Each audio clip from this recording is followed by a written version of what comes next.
Mobile phone companies say they offer home internet.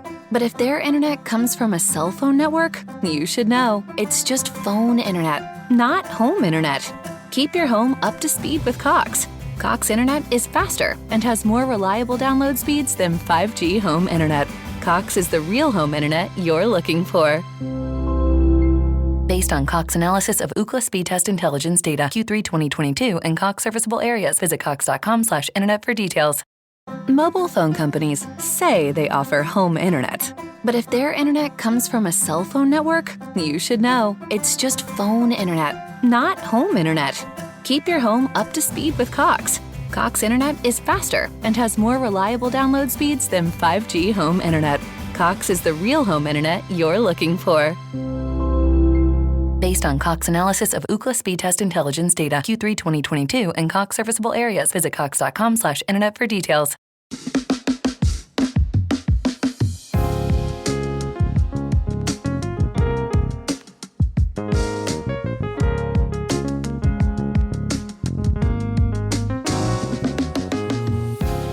I'm so happy because today I found my friends.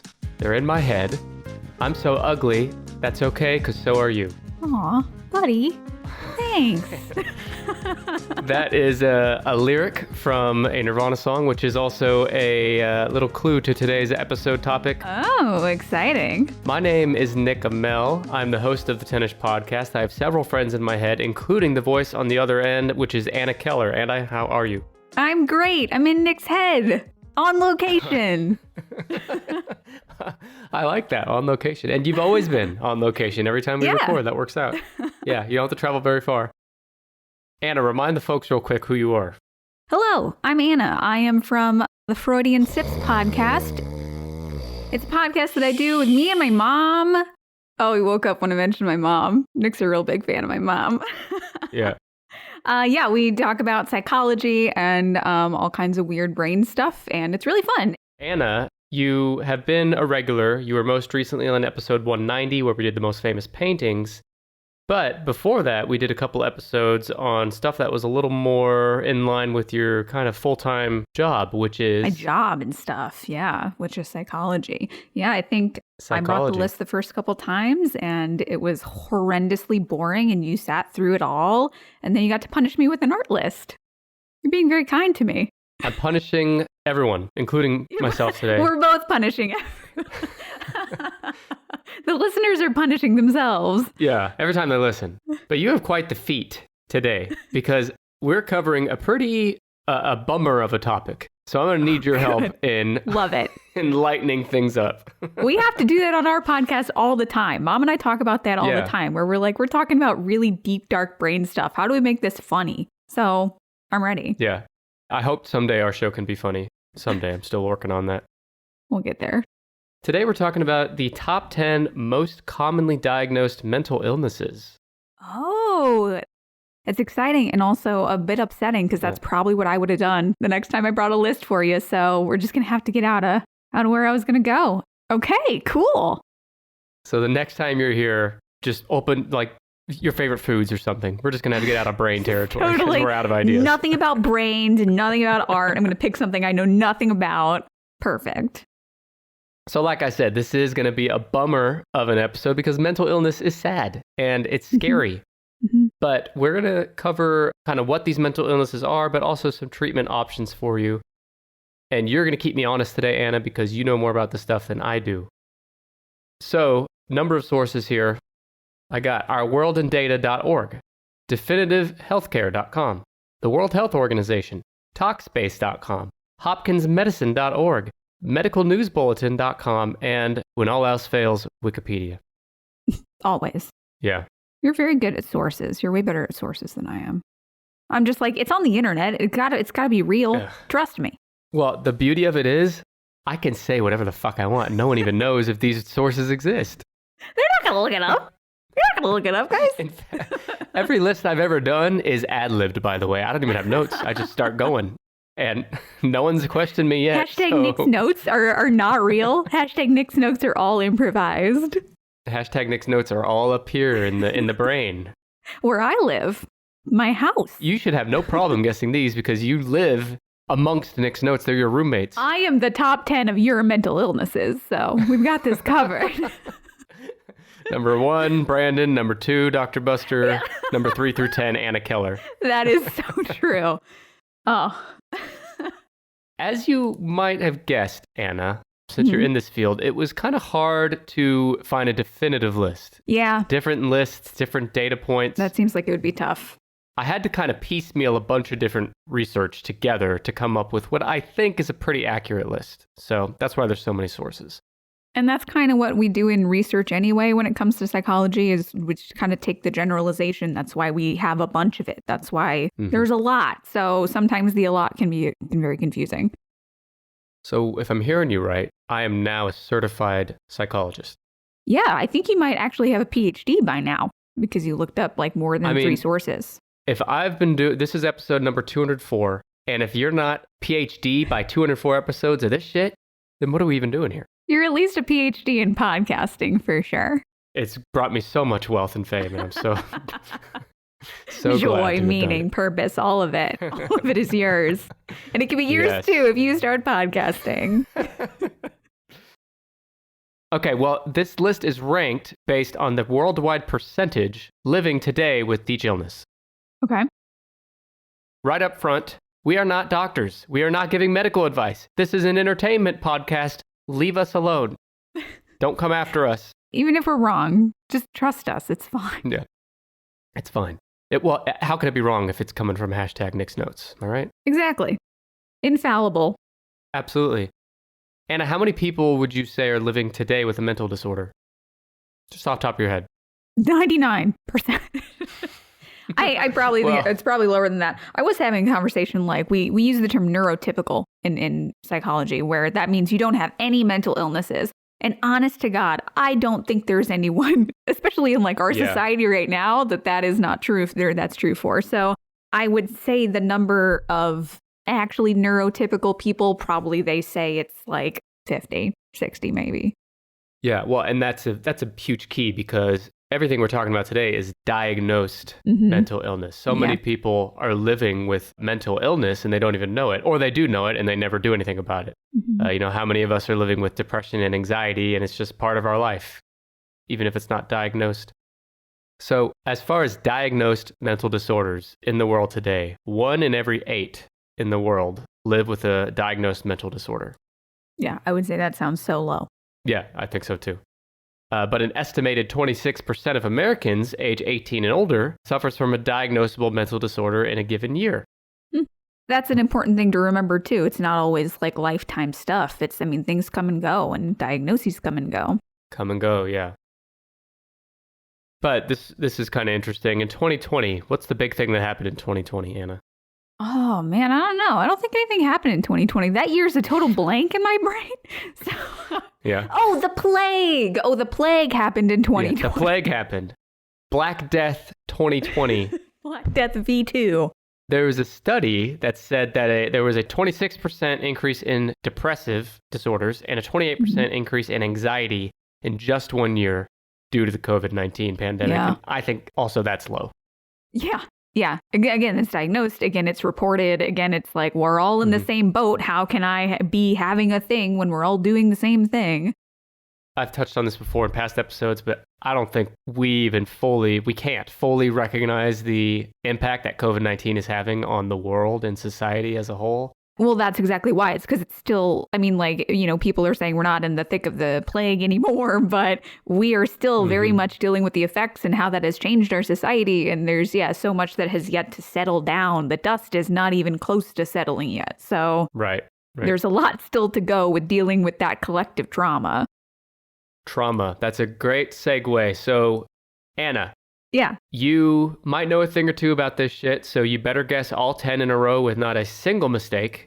Cool. Are there any personality disorders on there? Yeah. Or personality, okay. Not going to start with those. This is a fact-finding mission. Okay, I think I'm going to start with autism. Is that on there? Autism is not on here. Surprising. Okay. Yeah. And I wonder if that has to do with, I don't know the percentage, but I would think almost every case of autism is diagnosed in children. Mm-hmm. A lot. Which cuts off the population, right? Because now adults are not being diagnosed. And up. Okay. Got it. That makes sense. No, not necessarily.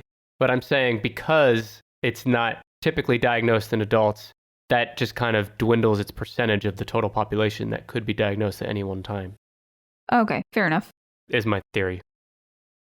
Well, since we did already talk about trauma, where's PTSD on the list?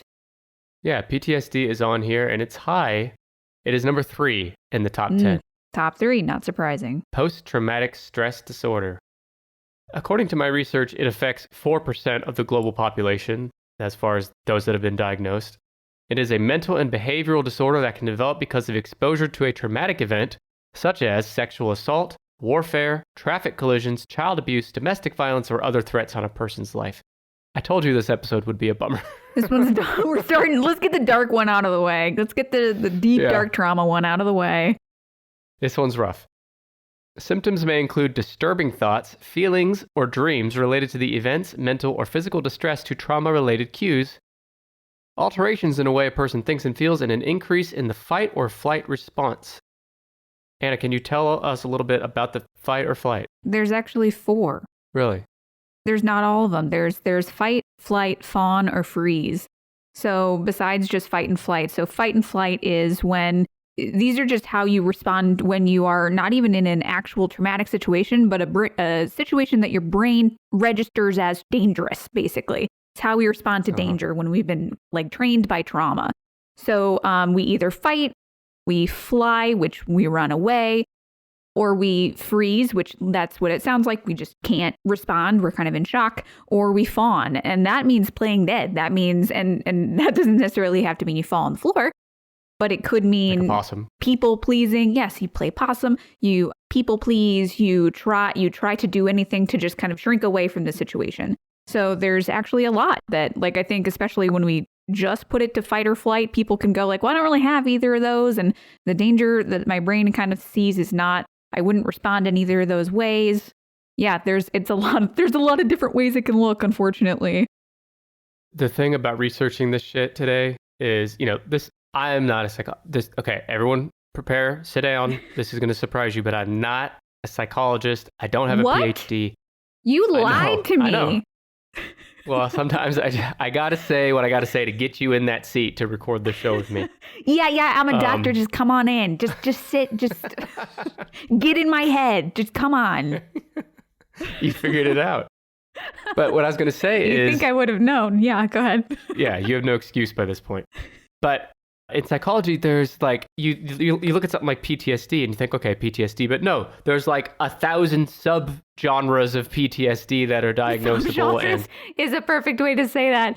Yeah. Yeah. Because there's chronic and there's a big one thing happened to me, or there's PTSD, you grew up in an abusive household and that's going to look totally different. It's in the collective trauma of the plague that we just went through is going to be totally different, but also still a subset. Oh, it's so much or people coming back from war. Yeah. That's going to look very different than a different kind of trauma. So it all falls under the same umbrella, but it's a big umbrella. And there's bigger umbrellas we're going to cover today. But I also wanted to go back to fight or flight for a minute. I have a story. So in elementary school, I knew this kid, and he had a fight or flight response where he was in a fight with a bully, and he just started taking off. Like a little rocket ship. Just... See, I couldn't even fucking finish it. Amazing. Yeah, he just started flying. Okay. You don't have to respond. That kid knows how to get out of situations. Mm-hmm. Well, it really would be convenient if you could just fucking fly out of a changes everything. Here's some fun facts about PTSD. 70% of adults experience at least one traumatic event in their lifetime. I think that's low. 20% of people who experience a traumatic event will develop PTSD. That one sounds more right. 20%. Okay. Yeah, sure. Yeah. PTSD is, correct me if I'm wrong, that's a diagnosis that is just based on someone's observation, right? There's no test or... Yeah, there's no, brain scan for PTSD. It's just, hey, this is a thing that happened to me. Oh, that was a huge trauma. You are dealing with it with PTSD. So And a lot of these things, there's not going to be tests for them. There's not going to be, we're going to give you a CAT scan and figure out what mental disorder you have. Unfortunately, it is very subjective. Yeah. I went in for the doctor recently to get a scan done, and they said they were out of CAT scans, so they gave me a dog scan. You couldn't finish that one either, man. Fucking Anna, look. I told you this was a bummer of an episode, so I am trying my best. You hear that? That's Nick scraping the bottom of the barrel. I'm reaching deep into my dad jokes. Bag of tricks here. I'm trying. It was good. That was funny. Okay, well, this really stood out to me. Worldwide, in most countries, the percent of the population with PTSD is 1% or less. In the United States, it's 9% of the population has PTSD. Yeah, man. We're kind of on fire sometimes. And I don't know, maybe that's because all of our fucking kids are getting shot every other day at school, among many other things. But the government's always doing something bad. Something bad's happening there usually. There's a lot. There is a lot to be environmentally stressed out about and traumatized by. So, yeah. I don't know. I think people do hesitate to seek help because of that. Because it's just well, that's just the world. I don't know. You can still be traumatized by it, dude. Right. I give you permission. I think there is some of that where people talk themselves out of even seeking help. Because, everybody's dealing with this. Or, this is probably nothing. Or, this will probably go away. Or I feel like there's a stigma against getting treatment because I'll be seen as weak by people that know me or something. These are perceptions people could have. Yeah, I think the younger generation, I'm proud of the younger generation because they are really breaking that stigma. They are doing a very good job at being very open about talking about mental health and mental health treatment. So I'm on the hopeful side that the stigma is getting a little easier, or at least not as prevalent. But yeah, it's still and there's the finance issue and there's time, figuring out how to do it. There's a lot of blocks to mental health treatment. But guys, please get it if you need it. Ask around. People will help. Yeah. And I can't think of a single mental illness we're going to talk about today where this statement is not said, but maybe I'm forgetting one, but it says PTSD is more common in women than men. I think every single mental illness on this list is more common in women than men. Yeah. Yeah, that's because women report it more. Ah, okay, that makes sense. Yeah, I mean, I didn't not consider that. In every case, but usually women are more outwardly emotional, and it's easier to be open about the stuff that they are experiencing, and then it's easier to diagnose them. So usually that's why that is. Well, it goes back to what we were just saying. Getting better with the younger generation, with the kids, but men in particular, way worse. It used to be way worse, but even today, there's this pride thing or this manly thing. It's I need to deal with this by myself. I don't need help or I can't get help. Yeah. That's a huge part of that toxic masculinity thing of no, I have to be strong, so I can't talk about it and I can't get help for it because then I'm not dealing with it like a strong man. So that's bogus. Yeah. And it's just important to, if you think you might need help, go get help. Yeah. I go to therapy. I think Anna does too. Absolutely. Everyone should go to therapy. Yeah. I got a whole list of people I know that need therapy. So I'll refer them to you. Send them my business card. Yeah. All right, a few more here, and then we'll move on from PTSD. Symptoms of trauma-related mental disorders have been documented since at least the time of the ancient Greeks. I'm proud of the Greeks for that. Yeah. It seems a little progressive. But the term post-traumatic stress disorder came into use in the 1970s in large part due to the diagnoses of U.S. military veterans of the Vietnam War. Yep. And we've already mentioned options for treatment, but counseling especially, I think in some instances, medication is prescribed as well. Mm-hmm. Usually to lower anxiety and stuff, anxiety reactions. Yep, and we don't like those. So that's number 3, PTSD. Do you have another guess? I have so many guesses. I don't think this will be on the top 10, but is schizophrenia or any of its ilk on the top 10? Well, I think they bucketed them here because it's number 9. Oh, it is on there. Ooh. It affects up to 0.7% of the global population. 24 million people, roughly, is the estimate. Wow. I don't know if scary is the word, but this one always freaks me out. I think it's one that is portrayed very scarily, usually when it is. And a lot of the stuff about it is very scary to even the people experiencing it. So yeah, I think scary is a perfect word for that. But you bring up a good point, too, that we should definitely mention, which is there are tons of people living with schizophrenia and they're able to manage it and live a pretty normal life. 24 million, it sounds like. Yeah. Yeah. Does not mean you're always in a padded room. Right. Very rarely, in fact. And often the media portrays not only schizophrenia, but a lot of mental illnesses as like, oh, that makes you dangerous. It makes you violent. No, actually, people with mental illnesses are much more likely to be like the victim of crimes instead of the perpetrator of crimes. So usually they're more of like, we should be having them as a protected class instead of thinking they're going to just flip out at any moment. Preach, sister. Thanks. It's a soapbox I love to get on. Yeah, well, I'm going to give you a chance here because I'm going to talk to you about it. Schizophrenia is a serious mental illness that can cause people to have delusions, hallucinate, or show no emotion at all. Individuals with schizophrenia can have difficulty thinking clearly, managing emotions, making decisions, and relating to others. So the hallucination thing is what I was referring to when I mentioned freaking out. Yeah. Freaked out because it would just be scary to see or hear something that no one else can see. It's scary not to be able to trust your own perception. We rely so much on how we take in information and how we process that information. And if there's a thing that's making it so you can't trust the information that you're processing, that is a huge loss of control. It's so scary. It's like being on a podcast with Dr. Buster. Can't trust a single thing that he says or does. Suddenly you're losing total control over your own podcast. Suddenly it's his podcast. How did this even happen? No. Don't even say that. Okay. Don't even speak that into existence. It's interesting to me that the human brain is so complex that it can take things that aren't real and show them to you, right? Mm-hmm. Like, and make it totally indistinguishable from actual reality. Yeah. Hallucinations occur at some point in the lifetimes of 80% of those with schizophrenia. It most commonly involves a sense of hearing, like hearing voices, but can sometimes involve other senses like taste, sight, smell, and touch. Hallucinating smell seems unpleasant, but I think burning is a smell that a lot of people, I think I've heard that. It's interesting. Yeah, I haven't even thought about like olfactory hallucinations a lot. Mm-hmm. Delusions are bizarre or persecutory. Fucking Jesus. Help me with this word. Persecutory, yeah. Is that it? Uh-huh. Doesn't sound right. Anyway, there are those in nature.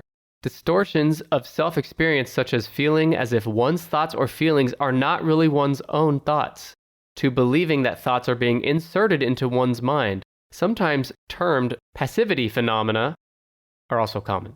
Yeah, like they think that they're getting transmissions from somewhere or it's being put in there by magical means or something like that, that those they're not their own, basically.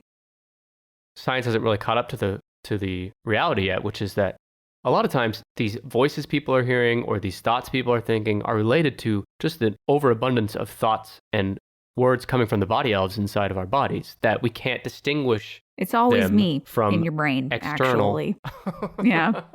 I'm in everyone's brain. It makes so much sense. I'm not Nick exclusive. Oh, so you're in other bodies too, or other heads I'm too. everywhere, man. Wow. Okay. This is news. Yeah, breaking news. Yeah. Making me do a little brain cryptid. This is fun. Building my mythology. Wow. Talk about the ego on this one, everyone. Jesus. You gotta go full, man. If you're gonna be a dweller of brains, just dwell in all of them. Yeah. Although the disorder can occur at any age, the average onset tends to be in the late teens and early 20s for men and late 20s to early 30s for women. And that's interesting too because schizophrenia, I believe, is the one that is kind of dormant in your body your whole life. Mm-hmm. And it like triggers once you reach a certain age. Yeah, it like manifests, and that can often come from like trauma stuff too, like stress triggers and stuff like that. Right. Can kind of shake it But loose. It can also be hard to know, when it's coming up and stuff like that too. So it is kind of hard to know when it actually starts and when people do start reporting it. So that kind of creates that weirdness with the numbers again. And it would be scary to kind of have your whole world turned upside down. God, yeah. Kind of overnight. Like, it's scary enough to think about something that you've kind of had your whole life and it's a chronic condition and it would make you kind of question it. But you've been able to trust your senses for 20, 30 years, and then all of a sudden you can't. That is horrifying. Oh my gosh. It is. So anyone out there listening with schizophrenia, God bless you. Yeah. Compared to the general population, people with schizophrenia have a higher suicide rate and more physical health problems, leading to an average decrease in life expectancy by up to 28 years shorter than the average person. That's really sad. Yep. Treatment includes antipsychotic medication, along with counseling, job training, and social rehabilitation. Oh, and listening to Tennis Podcast. That's for all of them, actually. Yeah. Yeah. That can just be a general kind of advice that medical professionals can give. Yeah. Yeah. If you're experiencing any kind of mental stuff, just listen to Tennis. Feel better. And it's covered by insurance. Most insurance providers will cover it. You do have to pay Nick $1,000 an hour out of pocket. Bummer. It's okay. Yeah. But it's worth it. Everyone's going, oh, everyone out there is listening going, oh, no big deal, $1,000. Like, yeah, I will work that into my budget. Well, Anna, I need you to work into your budget another guess. All right. Is ADHD on here? Attention deficit. Yeah, where do you think it falls? If schizophrenia was 9 and PTSD was 3. I'm going to put ADHD smack in the middle at 5. 7. Oh, so okay. So where did you get your degree? Fucking making up whatever the fuck I want university? Yeah, it's really hard to fit that on sweatshirts though, so I don't usually. Yeah, you don't flaunt that one. Pulling shit out of my ass. .edu. .edu. Well, attention deficit hyperactivity disorder, or ADHD, is something your boy was diagnosed with as a child. Mazel tov. Yeah. It affects about 4% of adults in the world. It's characterized by a persistent pattern of inattention and or hyperactivity, impulsivity that has a direct negative impact on academic, occupational, or social functioning. But in adults, hyperactivity is usually replaced by inner restlessness, and adults often develop coping skills to compensate for their impairments. But, going further, girls and women with ADHD tend to display fewer hyperactivity and impulsivity symptoms and more symptoms about inattention and distractibility. Mm-hmm. It's funny how the same thing can affect people differently.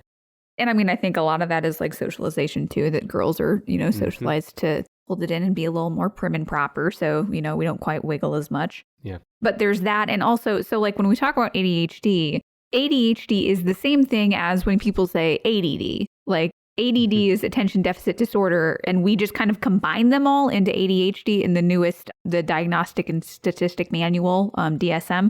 So that's all ADHD, but it's so much harder to diagnose, especially when we're looking at kids to diagnose them and they don't have those hyperactive things. Like a lot of people get kind of flown under the radar and don't get diagnosed when they actually have it because they're not being that outwardly hyperactive type with it, unfortunately. So a lot of people do make it into adulthood not knowing that they even have ADHD.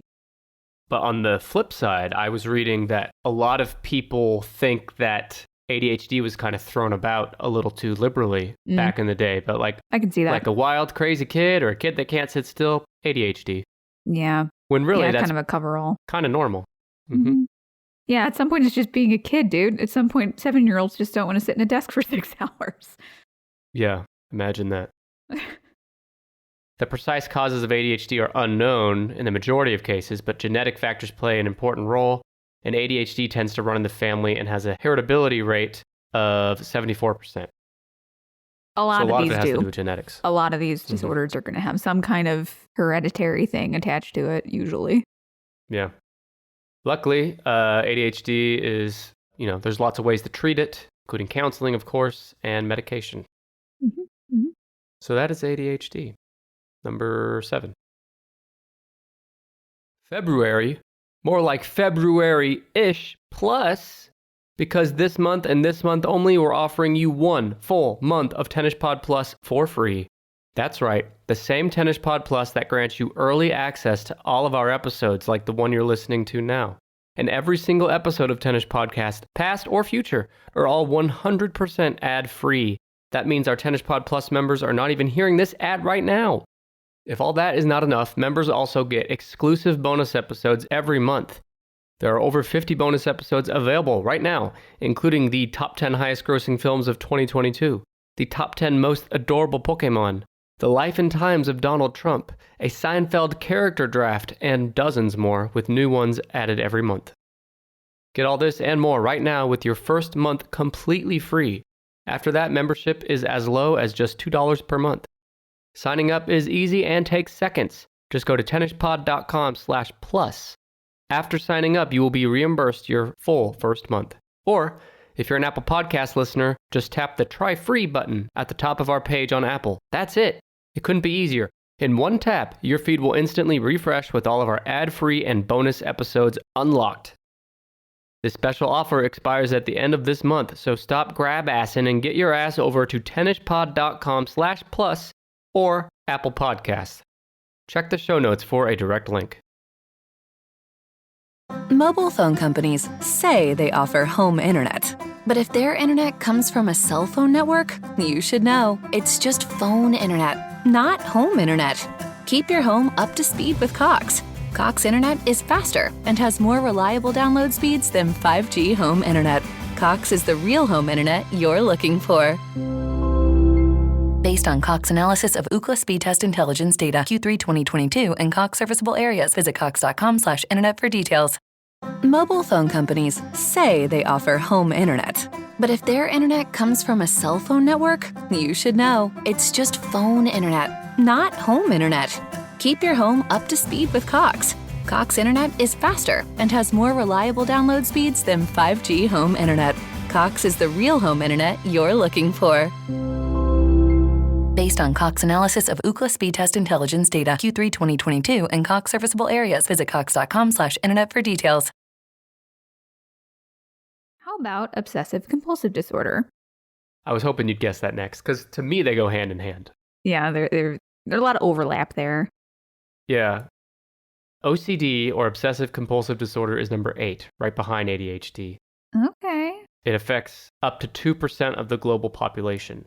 Now, I have not been diagnosed with OCD, but sometimes I think I might have it. My mom and I talk about that on the show, where we're pretty sure she has it, and I am like 98% sure I have it. So yeah, it's rough, man. But don't worry, Wikipedia was sure to point out that American actor James Spader also has OCD. So we're going to be fine. We're not alone. Spader can do it. We can do it. Yeah, listener of the show. OCD is characterized by repetitive, unwanted obsessions and irrational, excessive urges of certain actions. Obsessions are persistent, unwanted thoughts, mental images, or urges that generate feelings of anxiety, disgust, or discomfort. So do you have an example from your own life or maybe your mom's life that makes you guys think you have OCD? Yeah, this morning I had like an OCD, like anxiety episode. I actually think it was because I was coming on the show with you. I want to do so good, and I want your listeners to like me. I'm always so nervous. But I like woke up and one of my clients canceled this morning, so I had a weird hour that I didn't anticipate. And so I was just like trying to figure out where to put this nervous energy, and like ended up rearranging like a quarter of my closet. It's like, that's good though. That was productive. No, I didn't need to do it. I should have been doing other more productive things. And instead, that was what my OCD was like. Oh, this is a thing you need to handle right now, right in this moment. Okay, man, whatever. Interesting.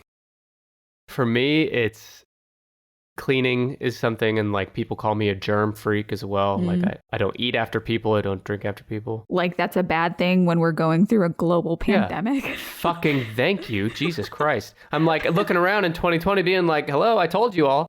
You're like, this is what I've been saying, guys. Yeah. Wash your hands better. People act like I just landed from another planet when I say that I won't like share food with my kids. Especially kids, man. Kids are gross. Kids are gross. Thank you, gross. Jesus. It really upsets me when I'm so judged and persecuted. You're like, you are not being very friendly to my mental illness right now, guys. And also, kids are gross. Kids are disgusting. Man, fuck. And something else is things have to be put in a very specific place. Everything has a place in my house. And if it's out of place, that's a problem. Right. Like I can't function until it is back in its place. Kind of like I put Dr. Buster in his place pretty much every fucking time we record. And that's very good that you work that in.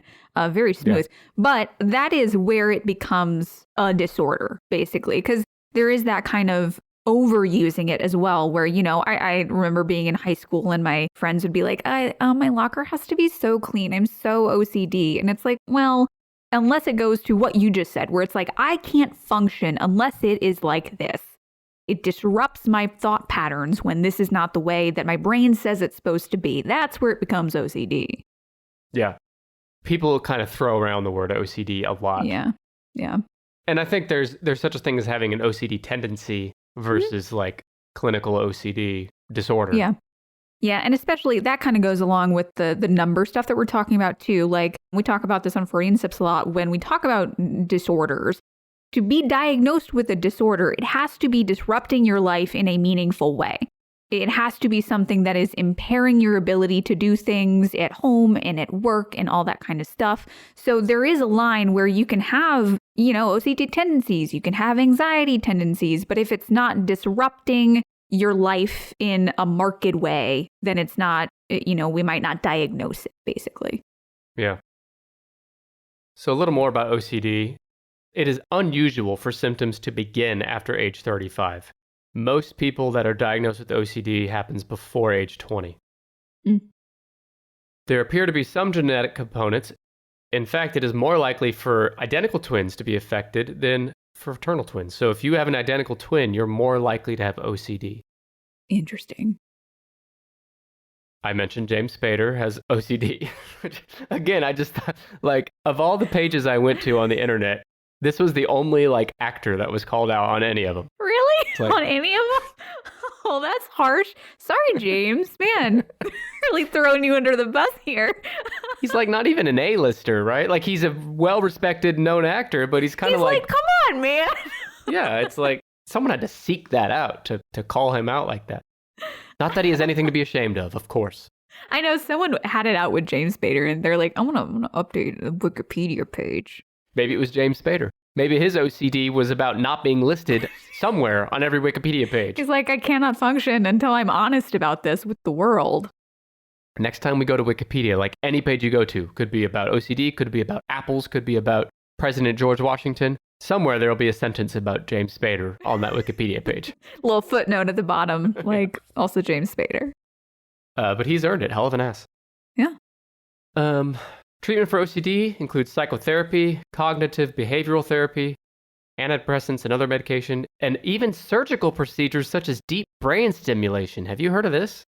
Deep brain stimulation. Weird. So I do think that's probably related to like shock therapy in some way. It says surgery, though. I just watched, there's a Netflix show called How to Change Your Brain. And there's an episode about mushrooms, psilocybin. And a guy with OCD went through the study and like did it. And like several months out after his shroom trip, 0 OCD symptoms. He said like totally eradicated. Yeah. Interesting. So file that away, just in case you ever need some shrooms. I was just thinking, like, well, I don't know what to do with this information. You're like, when can I get a trip?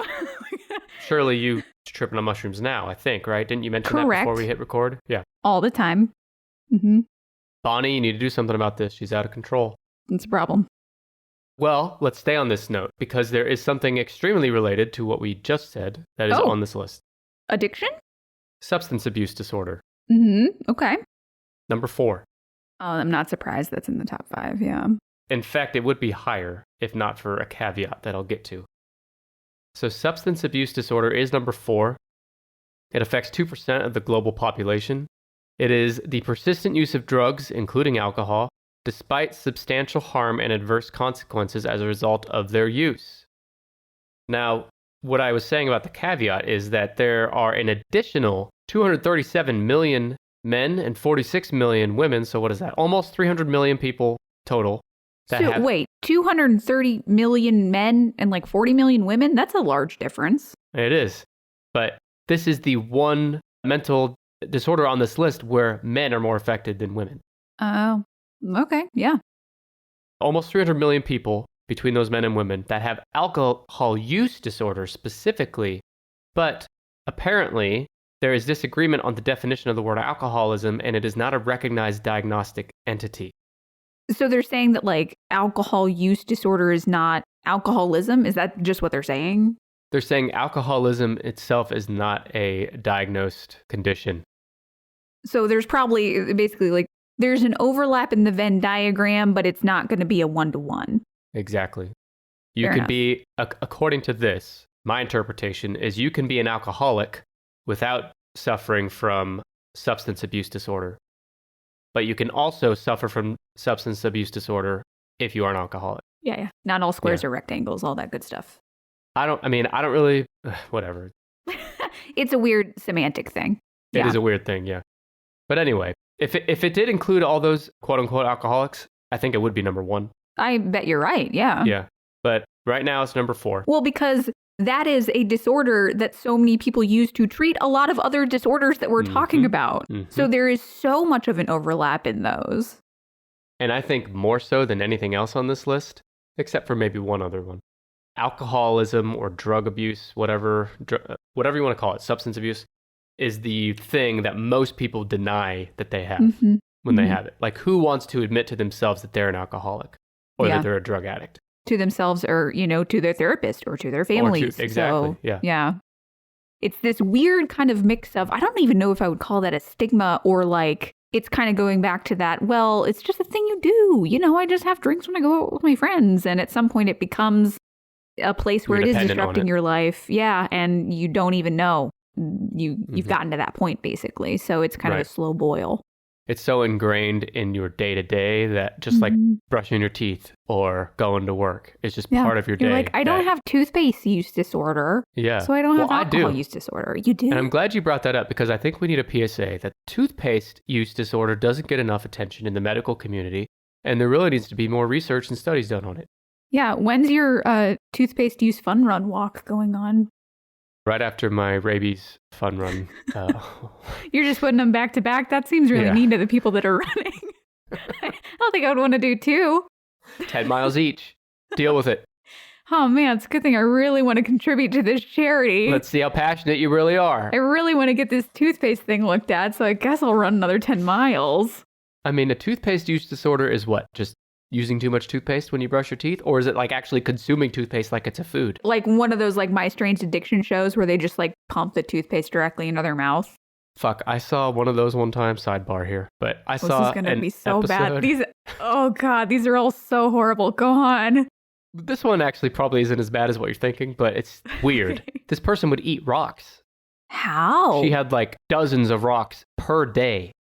And she'd have to like routinely get them removed, like surgically removed. And she would just keep doing it. Oh my God. But hold that thought, because we're going to talk about that sort of thing in a minute. Are we? We are, yeah. Okay. Well, back to substance use disorder. 12% of Americans aged 12 and older use illegal drugs. That they admit. So Smokey the Bear. No.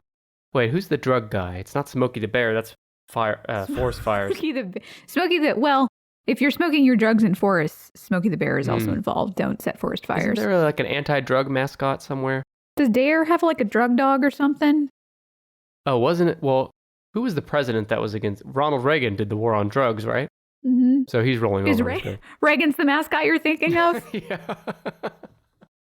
Listen to the show. Ronald Reagan. Anyway. Hell of an ass. Yeah. I don't know. It depends on who you ask. Yeah. Maybe in his prime, but not by the time he was president.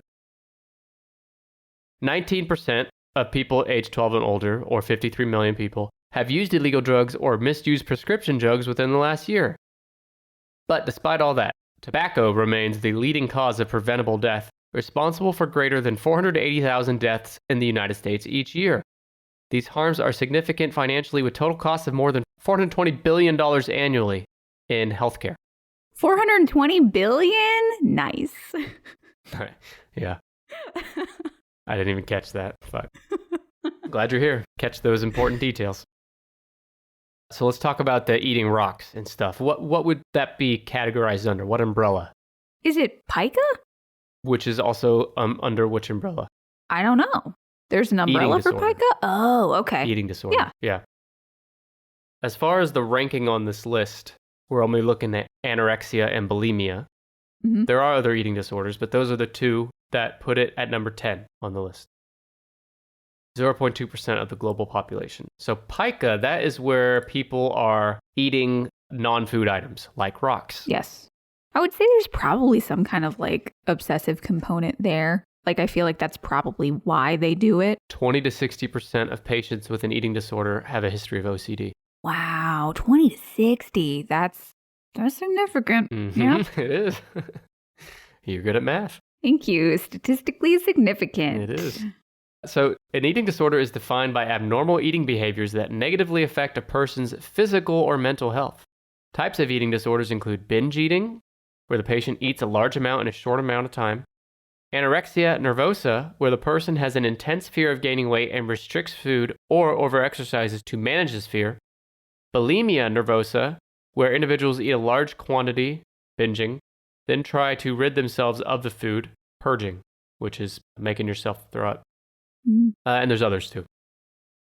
Cultural idealization of thinness is believed to contribute to some eating disorders. Think in women especially, which this mental disorder affects women at a much higher rate than men. In fact, 10 times more in females than men. Okay, 10 times is more surprising, but I'm not surprised at all that it's more prevalent. But again, that's reported, all that. Yeah, but exactly. Still. Well, and I think that's a really good point. I think it's really, I think it's hard for kids to seek help for this anyway. So especially when we are talking about like adolescence and stuff, which is very often when it hits.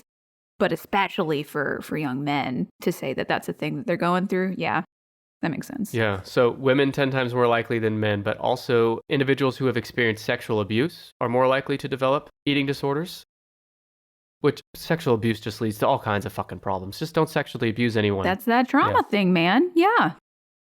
And also, this was interesting to me. Gay men are 7 times more likely to report binge eating and 12 times more likely to report purging than heterosexual men. Yeah, I don't think that's surprising with kind of like LGBT culture, the kind of like queer people feeling more forced to present in a certain way. I think that makes sense that would go into feeling very pressured to have a certain weight or any of that stuff. In the show Seinfeld, George dates a woman who he suspects is purging after their meals.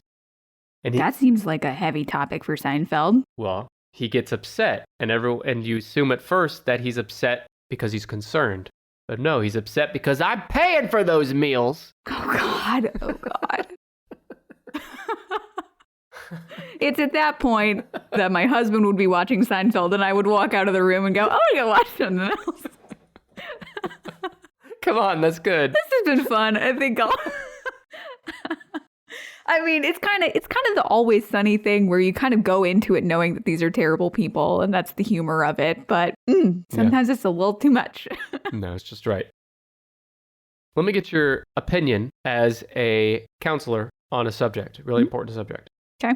Do you think that eating a greasy hot dog over a disgusting airport trash can could be considered an eating disorder? Or maybe just general psychopathy? I think it would be in pica. I don't think anyone should be consuming a greasy airport hot dog. And I think if you feel compelled to do that so much that you have to do it over a garbage can. Yeah, man, I think we might be looking at some diagnosable like they're stuff. in a race against time, by the way. They're cramming it in there. Yeah, it's that obsessive thing. I need to cram this disgusting hot dog down my gullet as fast as possible. And they feel OCD because they can't eat it unless they're standing over an airport trash can and a huge crowd of people watching. Or else my family will die. Yeah. All right, let me write this down. I need to share this advice with a friend. Oh, you call your therapist your friend? That's cute. No. I need to share this advice with a victim of this eating disorder, of this pica. That's the third fun run in the... Pica, rabies... You're up for it after the first two. The pica fun run. At least pica is a fun word to say. It's got that going for it. And it's really interesting. So this is going to sound so dorky and out my husband and I as huge dorks. But the first stop in our honeymoon, like we did a road trip, and the first stop was Glore Psychiatric Museum in Missouri somewhere, I think St. Joseph. We need a minute. We need a minute to recover from the dorkiness. Process. After you've recovered, if you are around that area, go to it. It's so cool. It's an old mental hospital, and they've converted into a museum. And they had this display of one of the patients that was there, all the things that they consumed in their time there because they were dealing with pica. And it was just like safety pins and, nuts and bolts, pretty much anything they could get that filled that need for them. It was fascinating. Yeah, that actually is not dorky. It's interesting. And you reminded me of something. Are you familiar with Albert Fish, serial killer? Yeah. Mm-hmm. Okay. Well, he's a mental health research dream, but he had a disorder, not where he would eat these, but he had, what are they? Like needles, like long needles, like that you'd use for like sewing or something. Mm-hmm. And he would shove them into his body, like from the taint area. Oh my God. They discovered like hundreds of these needles inside his body when he was captured. How was he not suffering something from that? Suffering was part of the pleasure for him. That's his whole deal. No, like, how was it not killing him, I think? I can't answer that. I don't know. But there's pictures of it. Okay. There's pictures of the x-ray if anyone wants to go great. See. Yeah. Well, that's not even top of the things that he had going on. No, he was, not surprising. We don't have time to get into it, but no, yes. That's a whole nother list. Yeah. But like the reverse of pica, when you put it in the taint, maybe that's like taintka. Right? Taintka. Oh. Sounds as gross as it is, so yeah, A+, name approved. Got it. All right, let's recap the list real quick. We got number 10, eating disorder, the last one we covered. Number 9, schizophrenia. Number 8, OCD. Number 7, ADHD. You're missing 6 and 5. 4 was substance abuse disorder. 3 is PTSD. You're missing 2 and 1. Do you enjoy the drama of a good relationship story? Or judging whether or not someone is an asshole? Then you should check out the Reddit on Wiki podcast, where I, Josh Shell, and my co-hosts John and Sean react to some of the craziest stories we can find on Reddit. From terrible relationship stories to crazy mother-in-laws, we cover it all every Monday and Friday. So subscribe to Reddit on Wiki on YouTube, Spotify, Apple Podcast, or wherever you get your podcasts. And remember, bring the tea. Membership fees apply after free trial. Cancel anytime. Can I be real for a second? That goal you have to exercise and eat better, you really can do it. But nobody is going to do it for you. And nobody has to, because you can do it if you have the right tools and a community that cares about helping you get results. And that's us, Beachbody. It's as convenient as your TV or laptop, but you need to decide that you're worth it. Let us help you succeed. Here's how. Go to beachbody.com to claim your free membership and start feeling great. Mobile phone companies say they offer home internet. But if their internet comes from a cell phone network, you should know. It's just phone internet, not home internet. Keep your home up to speed with Cox. Cox internet is faster and has more reliable download speeds than 5G home internet. Cox is the real home internet you're looking for. Based on Cox analysis of Ookla speed test intelligence data Q3 2022 and Cox serviceable areas. Visit cox.com/internet for details. Psst. Want to skip ads like that in the future? Go to tennispod.com/plus. Sign up and you'll never hear an ad on Tennis Podcast again. Okay, I am pretty sure I know what 2 and 1 are. Mm-hmm. So I am going to save those. I have okay. Is seasonal affective disorder on here? No, but there's depression is on here, but I don't know if you want to talk about that. So yeah, let's talk about depression. Okay. I figure that's either 1 or 2. Yeah, it is number 2, depression. Mm-hmm. And this is one that is, I think, kind of in keeping with the spirit of a lot of our discussion today about like stigmas and more accepted for mental health needs in this day and age, that depression and number 1 that we'll talk about are both kind of recognized as super common, and it's okay. And we all have to deal with these things. Yeah, that is totally one of those things that's like, everyone's feeling like this. I can't seek special treatment for this when this is just the state of the world right now. That's not true. You can definitely seek treatment for that. Yeah. 4% of the global population sounds incredibly low, but that's what it is. 380 million people that represents. Depression is characterized by loss of interest or pleasure, general sadness, feelings of guilt or low self-worth, difficulty falling asleep, eating pattern changes, exhaustion, and a lack of concentration. All fun things. Yeah. And Anna, you probably know this already, but many listeners reached out to me during my recent holiday break to let me know the Lack of Tennis podcast has led them into a deep and desperate bout of clinical depression. I hope they're getting help. Yeah, well. And I hope that they're listening to this now, because as we said, listening to Tennis is an effective treatment for everything we're talking about. Yeah, this is the medication they need right now. An injection of Nick and Anna. So women are nearly twice as likely to suffer from major depression than men. Again, I think that has a lot to do with how willing women are to talk about it. But the problem with women is once they start talking, you can't shut them up. Am I right, fellas? Just yak, I know. I couldn't resist. Depression is a major mental health cause of disease burden. Its consequences further lead to significant burden in public health, including a higher risk of dementia, premature mortality arising from physical disorders, and maternal depression impacts on child growth and development. But what's interesting about treatment and depressing about depression is approximately 76 to 85% of depressed people in low and middle income countries do not receive treatments because of barriers to treatment, including inaccurate assessment, lack of trained healthcare providers, social stigma, and lack of resources. So in other words, if you live in a developing country, good luck. Yeah. It's much harder to get help for your depression. And you're probably depressed because you're in a developing country anyway. So well, exactly right. That's a huge part of it, where like, okay, not only that, but your environment is one that is probably going to be bringing about depressive symptoms. So double whammy. It's like a societal PTSD, or I think there's a better word for that, but like we're all suffering collective from trauma. This collective trauma. Yeah. Well, there's something that goes pretty hand in hand with depression. Let's just talk about it now. Yeah, let's talk about that. Yeah. Anxiety, right? Anxiety disorder. That's another one that covers a lot. Like OCD is technically an anxiety disorder. So there's that covers a lot. There was dozens of different types of anxiety disorders that fall under this umbrella.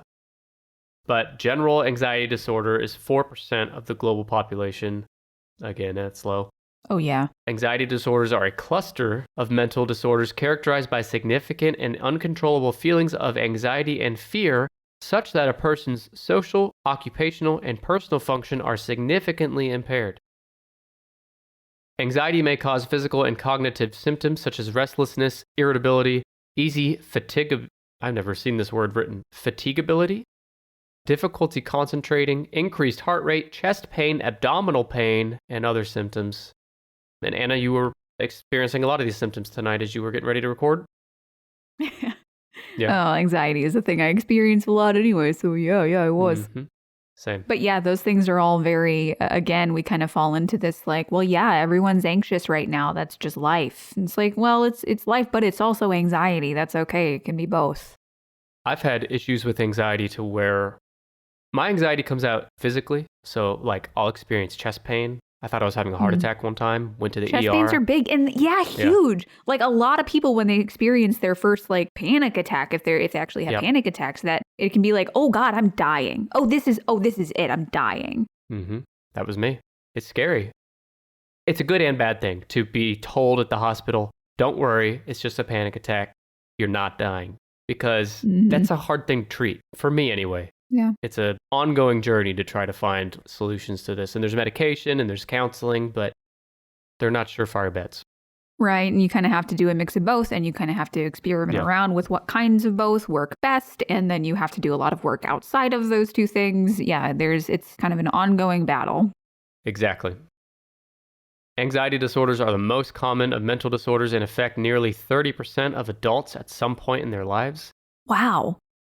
Okay, well, I guess that's saying at some point in their lives, because the other numbers you were giving are just like within that like year or whatever. Is that right? At any one time, there's roughly 4% of the global population. As of the year, this was... Okay, but it's 30%. 30%. Like overall throughout life. Yeah, like there's, if you took 100 people, 30 of them at some point in their, 80-ish years on Earth will suffer from anxiety disorder. See, and again, that seems low. Like, Yeah. It is very uncommon to find someone who is not going to react with anxiety to, especially like we said, the stuff going on in the world right now and all this kind of stuff. And if they have certain stressors within their life, they're going to experience anxiety. Like, I think it's tied into that trauma thing where everyone's got trauma somewhere. Everyone's got anxiety somewhere. Yeah. So it just kind of depends on how it manifests in you. What's kind of sad, though, is between 10 and 20% of children will develop a full-fledged anxiety disorder prior to age 18, making anxiety the most common mental health issue in young people.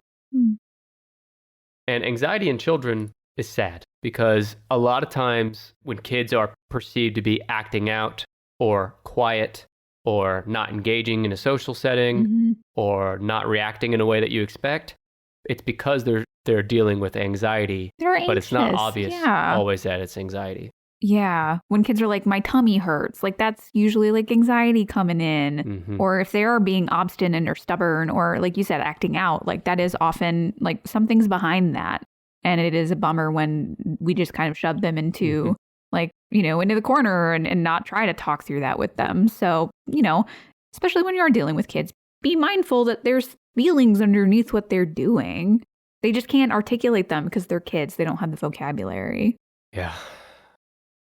So again, bummer of an episode. Isn't everyone glad they're listening today? Sorry, that wasn't a joke. Do you want me to like tell a joke or something? Yeah, please. Tell me, please. Anything. I don't have any good dad jokes. You got it. No, you got to tell a dad joke. Oh, fuck. Put me on the spot. I can't do it. I know. I was thinking the same thing. I was like, I can't. I've never heard a joke in my life. What do you mean? My whole life has been a joke. We're going to look up a dad joke. I'm going to need some hints for 6 and 7. CountryLiving.com has the 145 best dad jokes that will have the whole family laughing. Okay. Give me number 72.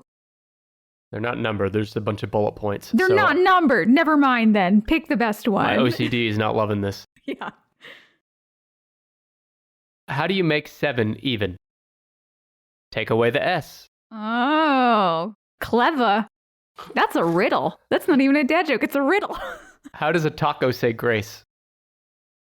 Let us pray. Oh, I like that one. What time did the man go to the dentist? Tooth hurty. All right, one more. I'm going to leave. I'm packing my little rucksack and I'm leaving. I'm going to walk out of your ear and down your shoulder. I'm leaving. I love Let Us Pray you liked, but the tooth hurty was that across the line for you. You couldn't handle that one. That's it. Okay, one more. One more. This one's my favorite. Why didn't the skeleton climb the mountain? It didn't have the guts. Oh. You get it, right? Because the skeleton doesn't have guts inside of it. Unless it's your skeleton right now. Your skeleton has guts inside of it. Well, okay. Anna's right. Gotcha. Well, now how can we trust any dad joke that's ever said again? You just ruined the magic. It wasn't your skeleton that climbed the mountain. It was a different gutless skeleton. I get it. It was a skeleton that was walking without skin or body. Obviously. Okay, just a skeleton. Yeah. Which they can't do, Nick. Skeletons can't do that, okay? I went to school for things. I should know. But if we're going to start getting literal, then guts also don't help you do anything about conquering fears. That's just I guess that is true. It's all in the brain, baby. All in the That's brain. where it lives. Yeah. Speaking of the brain, there are people suffering from this mental disorder that wish they had more of their brain available to them. Because once they get to a certain age, their brain starts fading. Oh, is it like dementia? Dementia. Mm-hmm. Number 5. Interesting. It affects about 55 million people, which comes to 1%. This does include Alzheimer's, but also other diseases. Dementia includes memory, orientation, and thinking, comprehension, calculation, language, all declining. It is the decline in cognitive function, generally met with deterioration in emotional and social control. This one might be scarier than schizophrenia, even. Oh my God, Nick, I was literally just going to say that exact thing. You're in my head. When we're talking about, it was me. I echoed and then we echoed back. Yeah, because it falls so much in the same category of the perceptions that you have come to trust and the knowledge that you have that you've come to rely on just being gone and not being able to control that. Oh, that's so scary. It is. it's gradual to a point, and then you don't even know anymore. Like, you don't even realize that you have dementia. Like, my grandma has Alzheimer's, and she will ask you the same question in the same tone as if it's the first time asking 20 times in 5 minutes. Right. You just keep answering. And honestly, this is one that, I mean, to some extent, I suppose, is so much harder on the people around the person watching them go through that. Yeah. Watching this person that be not the person that you know anymore. Especially when we talk about like trauma and grief. That's a very like complex kind of grief where you're grieving the person even though they're still alive. And that's one of those things that when we talk about that whole umbrella thing, that it gets swept up under there, and then it's hard to talk about because you're like, well, it's not real grief because they're still alive. Then it's hard to admit that that's what you're going through and admit it enough to get help for it, basically. Mm-hmm. This is also like a quality of life thing. It's like once you say you're 80 years old and you have like really severe Alzheimer's, there's no quality of life left. Right. And it's controversial, like assisted suicide or doctor-administered suicide. I know it's illegal in some countries. I'm for it just because of stuff like this. When it gets to a certain point, to a certain point. The tricky part comes in who gets to decide where that point is? How do we determine where that point is? How do we keep it safe so it's not misused? But it is hard. But yeah, when you get, especially when, again, you are the one looking out for these people and saying they really cannot do anything and they don't know who they are. And at what point do we say this is too much to put them through, basically? Yeah. Well, this is not a new phenomenon because dementia has been referred to in medical texts since the beginning of written history. Wow, about really? 5,000 years ago, they were talking about dementia. I mean, not using that word, obviously, but referring to the decline. But the cognitive decline of people, sure. But what's funny is back in caveman times, whenever written words started, well after caveman times, but people were getting dementia probably at like age 27. Yeah, that is interesting. Well, that's what I was thinking about. Like, would they have had enough life expectancy for that to be hitting? Or was it just hitting earlier because the life expectancy was lower? Yeah. Or maybe it was the same as now, and it was just more rare back then because you can have dementia even as a young person. It's just very, very rare. Sure. Yeah. Early onset and stuff. And I'm sure there were enough people living to that age where it was kind of coming up. But that is really interesting. Now, for people aged 65 to 69, nice. You were a little late on that one. Sorry. I was thinking about interesting research things, which doesn't happen a lot. So yeah, I missed the. Hey, I got the 420 earlier. Okay, we're Hey, this whole episode was full of interesting research things. Anna, you weren't distracted. That's true. Nope. Okay. Well, anyway, between age 65 and 69. Around 2 in every 100 people have dementia, and then your risk for dementia doubles every 5 years after age 69. Wow. Doubles. Okay.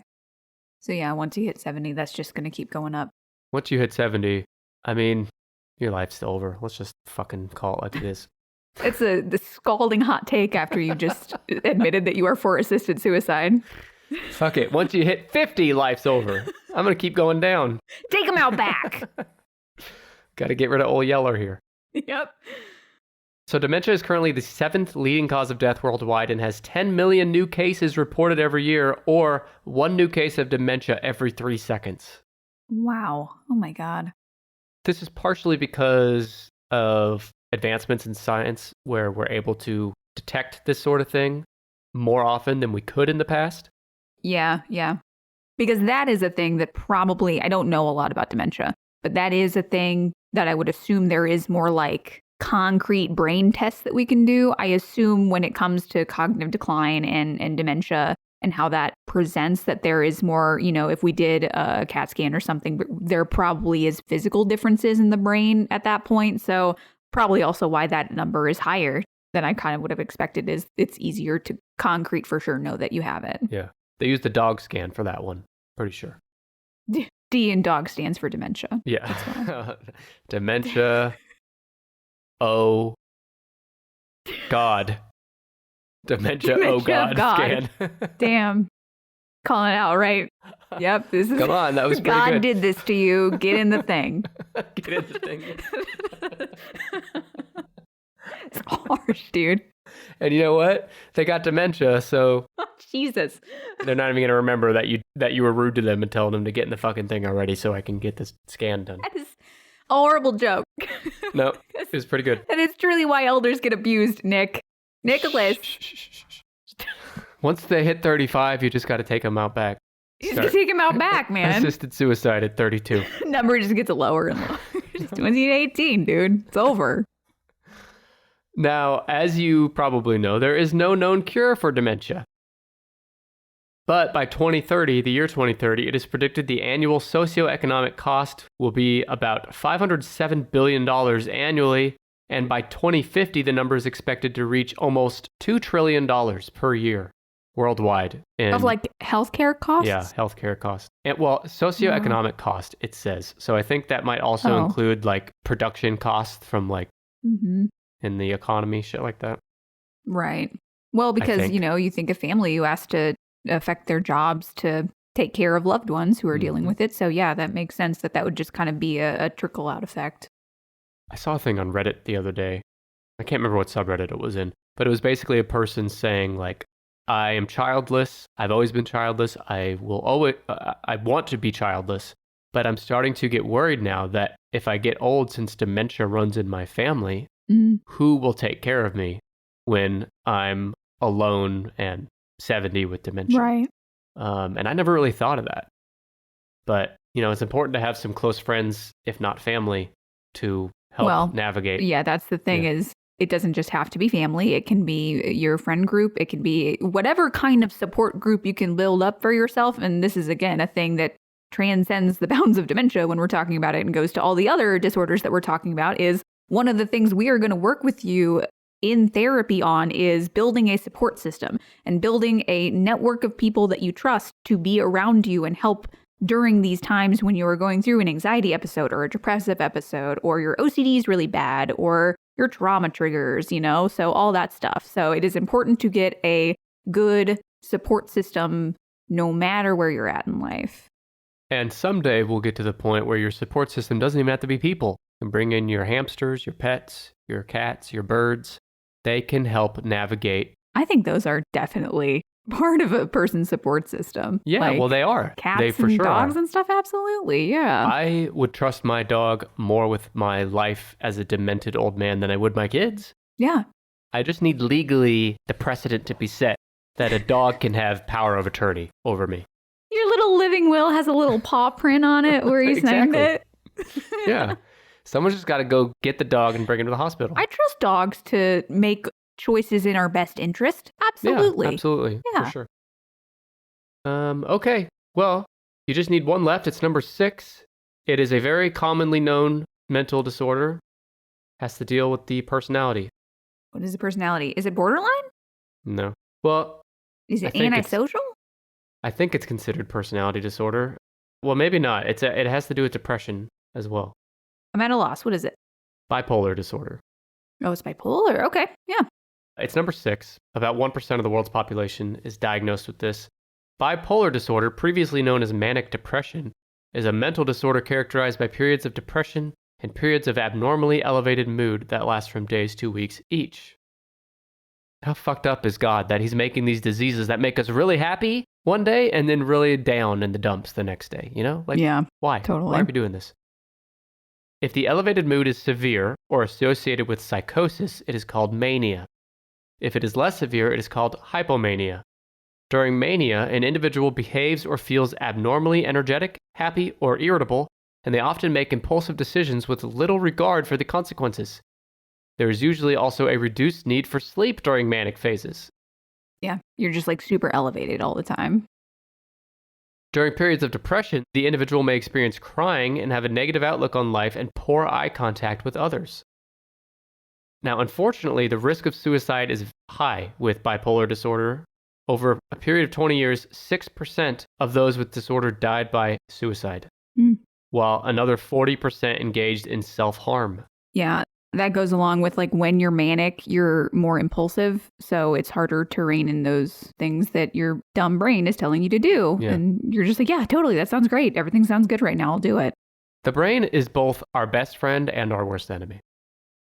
Yeah. It all comes down to the brain. Man. our brain really tries to help us. Like our brain really, even if it's doing these weird, the fight, flight, freeze stuff and the trauma stuff and the even, bipolar to some extent, it's doing a thing that it thinks is helpful to us. And it's just like, no, you've got great intentions, but the very wrong idea. Don't do that anymore.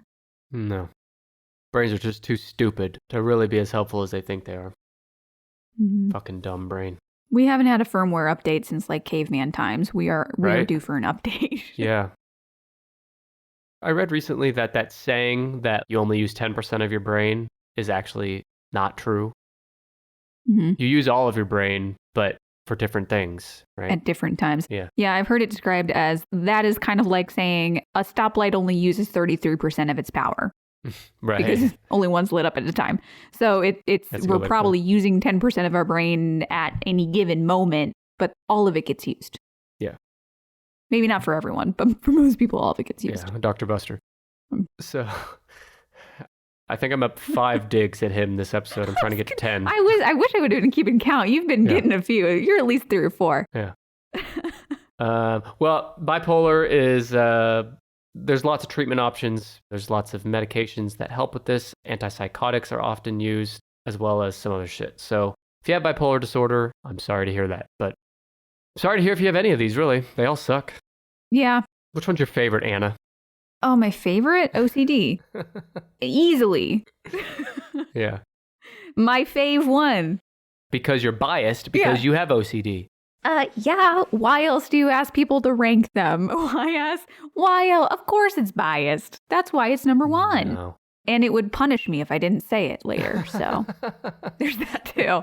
Like the OCD is this other entity that is, yeah. The OCD is just this like creature that lives in the back of my head with like a bat and just kind of like waits. Kind of like someone that's coming to break your kneecaps if you don't pay them on time, right? Exactly. That's it. Yeah. Yeah. Speaking of broken kneecaps, let's break the kneecaps on this top 10 list. I'm going to go back through them. We got them all. Number 10 is the eating disorder, namely anorexia and bulimia. I'm paying for those meals. Number 9 is schizophrenia. Number 8 is OCD. Number 7 is ADHD. Number 6 is bipolar disorder. Number 5 is dementia. Number 4 is substance abuse disorder. Number 3 is PTSD. Number 2 is depression. Number 1 is our good friend, anxiety disorder. So does your brain feel better or worse about your own? My brain feels so good. My brain feels so wrinkly. We just learned so much. Say wrinkly? Yeah. That's where all the information gets stored, in the little wrinkles in your brain. Is there truth to what you're saying, or are you just saying yes. Really? Yes. If you ever want to, pull a really good, call someone dumb in a very sophisticated way, just call them a smooth brain. I don't know if I can do that because I don't want to be punched in the face. I don't think they'll know what you mean, so it's fine. So the wrinklier the brain, the better, huh?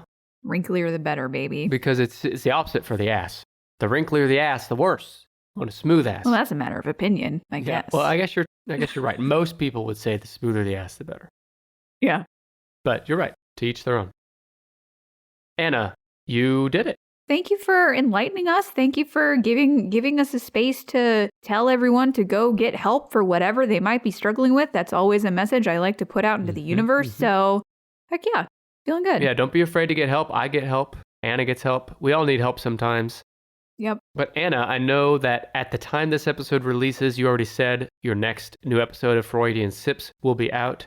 Can you tell us the topic? We are starting off the year by talking about purpose and meaning and stuff like that, and kind of how to find the purpose in your life and hippie shit. Yeah, hippie shit, man. Yeah. We love that. So that's half our bread and butter. Well, I strongly encourage everyone to listen to Freudian Sips. You can find it on any podcast app, and I will also put a link in the show notes of this episode. Thanks. And please tell Bonnie I said hi. I will send her all your love. And if she has time, I would also like an autograph. I think I can make that happen for you, man. And in the envelope that the autograph comes in to me, maybe spray a little perfume on there, like her perfume, something like that. I'll get some strands of hair from her hairbrush and Well, now you're being ridiculous. You can add it to your little Bonnie shrine. No, I don't need her hair. I need their toothpaste. I already told you I have a toothpaste disorder. Yeah. It's part of the thing. This is very disrespectful. I already told you I have this thing. Please try to pay better attention, Anna. Sorry. I'm sorry. I'm very excited for all the fun runs we have planned. We're going to knock this out. We're going to eliminate toothpaste use disorder from the face of the world. And rabies and... What's the other thing we said? Eating. What's it called? Taintka? Was it the taint one? Taintka. If you shove things in your taint, that's fine. I'm not judging you, but we're going to help you with this fun run. Man, that's going to make it really hard to run in the fun run if there's things there. No, it helps them. It gives them motivation to run faster. Whatever you need. Yeah. All right, everyone. I want to thank you very much for listening. And I want to remind the listeners that every week on TikTok, I share videos of people like me and Anna talking. You can see our faces talking to each other on camera. And there's other little videos I post too, teasers of new episodes. Follow us on TikTok at 10ishpod. And you can also, while we're here, let's talk about it. You can also follow us on Twitter, Instagram, YouTube, Facebook, Reddit, all at 10ishpod. I think I'm done with plugs for now. So this has been episode 204. I'll be back with 205 next week. I'll be joined by the smoothest bum I know, Alex Johns. Ooh. Any closing words, Anna? No, thank you so much for having me. This was so fun. Thank you, guys. Thank you. See you guys soon. Bye. I can't see you waving.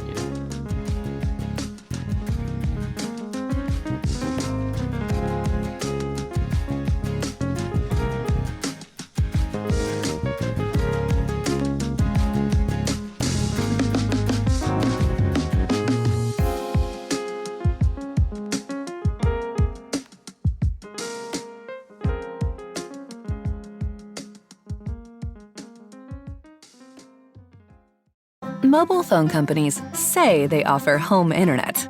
But if their internet comes from a cell phone network, you should know. It's just phone internet, not home internet. Keep your home up to speed with Cox. Cox internet is faster and has more reliable download speeds than 5G home internet. Cox is the real home internet you're looking for. Based on Cox analysis of Ookla speed test intelligence data Q3 2022 and Cox serviceable areas, visit cox.com/internet for details. Mobile phone companies say they offer home internet. But if their internet comes from a cell phone network, you should know. It's just phone internet, not home internet. Keep your home up to speed with Cox. Cox internet is faster and has more reliable download speeds than 5G home internet. Cox is the real home internet you're looking for. Based on Cox analysis of Ookla speed test intelligence data Q3 2022 and Cox serviceable areas, visit cox.com/internet for details.